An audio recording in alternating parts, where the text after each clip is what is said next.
Okay, I want to give you some suggestions while you're designing your monster.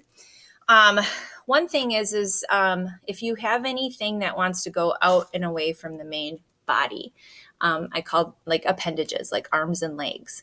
Um, Try not to keep them really thin and scrawny for a couple of reasons. Like if this was the arm, that just isn't going to stay. It doesn't look good. It can't support itself. So I would say don't do it. What you could do is create 2 points of contact. So if this was the arm, you can think, well, that arm just kind of is resting on the hip. Okay. Or maybe that arm is holding something and that arm is attached to holding that thing and that thing is attached to the body. Okay. So I like to say anything that's kind of skinny and scrawny needs to have at least 2 points of contact. Okay. Next suggestion is to not cut out an opening yet. Wait on that. The minute you cut out an opening, it's going to speed up drying. And since some of you won't be able to check in your project for 2 days because you're here hybrid, and you wait till then 2 days down to check on it, it's just going to dry it out quickly.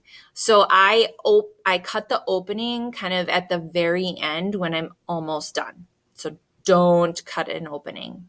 Wait. Also, by not cutting the opening, the little trapped air pocket in here applies some pressure. So while you're pushing and adding, there's some resistance. So your monster won't collapse on you.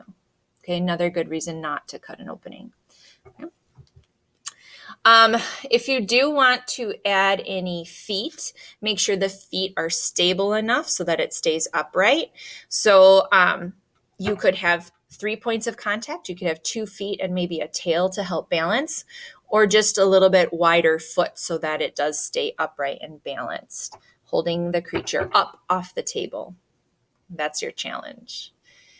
Okay.